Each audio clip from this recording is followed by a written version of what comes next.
What's up, you filthy heretics? How you doing? My name is Asmogan, and I am a Black Templar YouTuber with a focus on 40k, gaming, and comedy. Hope you all not only enjoy this video, but the rest of the content I produce. Now, on to the lore dump.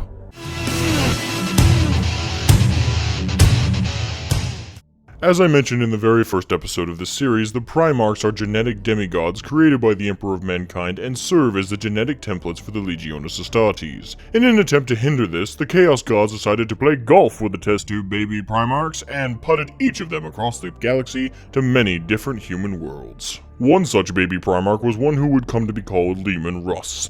This nigh-immortal bundle of joy landed on Fenris, a snowy ice planet that would make Hoth from Star Wars blush. After landing, the Primarch would soon encounter his foster family-to-be, said family being a giant mother thunderwolf who took him in and raised him as her own. No, I'm not joking. Leman Russ would live as a wolf into adulthood, when Fenrisian hunters killed his family, with the exception of two other thunderwolves, Frecky and Gary. It's Gary with an I, so it's not as dumb. Despite the young Primarch killing many huntsmen with his bare hands, the Fenrisians decided to take the boy to their king of the Russ tribe. Two guesses on where his last name comes from. Anyway, the king, seeing potential in the young man, adopts him into his household. Russ soon learned the ways and languages of man with great speed. He even became the tribe's most powerful warrior. But it does help to be a genetically engineered demigod who is literally raised by wolves. Anywho, Russ soon became the greatest and mightiest warrior of all of Fenris. Legends and folklore spread about him far and wide, and knowing 40k, all of it probably happened exactly as described, and when the former king passed, no one had a singular doubt about who would take up the mantle of king. That of course being Gary! Huh? What? Sorry, typo. The new king being, of course, Leman Russ! Stupid skull, you have one job to write these damn scripts. Anyway, back on track. So, Russ, now king and the ultimate uncontested lord of all of Fenris, attracted the attention of Terra and likewise a certain Primarch-obsessed collector, the Emperor of Mankind, who immediately set out for Fenris. The Emperor soon arrived upon Fenris and confronted his lost son. Knowing that Russ was in his rebellious stage of maturity, he decided to do what the best dads do. Humiliate the fuck out of him to make him submit. True fatherly love. After being swiftly defeated in combat, Leman Russ swore fealty to his father, the Emperor of Mankind. Fast forward many events I dread I will need to cover in future episodes.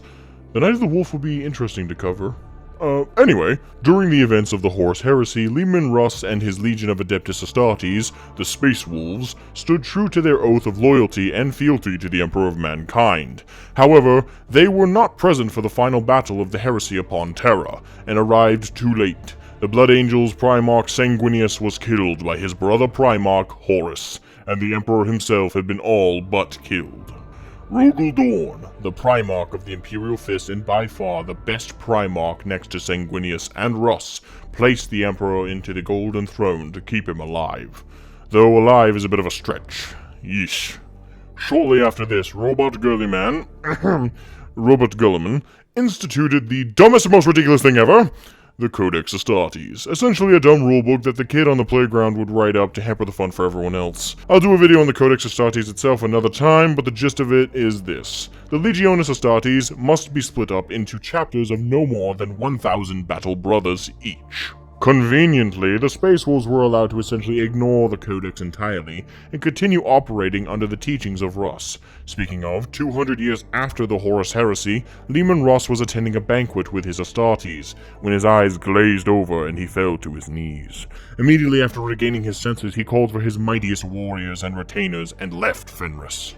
The reason we know all of this is because of a young Astartes who was present at the time by the name of Bjorn the Fell-Handed, who is still alive as a dreadnought in the lore. Great, now I have to make a video on what a dreadnought is and who Bjorn is. By the God Emperor, it never ends! To this very day, Leman Russ's fate is completely unknown. It's believed he entered the Eye of Terra itself in search of the Tree of Life, which bears fruit capable of completely restoring the Emperor. However, all that is known for sure is his final words to his sons of the Space Wolves. Listen closely, brothers, for my life's breath is all but spent. There shall come a time far from now when our chapter itself is dying, even as I am now dying, and our foes shall gather to destroy us. Then, my children, I shall listen for your call in whatever realm of death holds me, and come I shall, no matter what the laws of life and death forbid.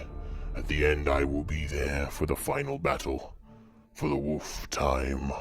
Thank you so much for watching. If you want more of these lore videos, please subscribe to my YouTube channel. And if you're feeling in need of more of these, I have a full playlist of the episodes so far on my channel. Next time, I will be covering the Primarch, Sanguinius. Anyway, that's it from me, and remember, for the Imperium, my brothers.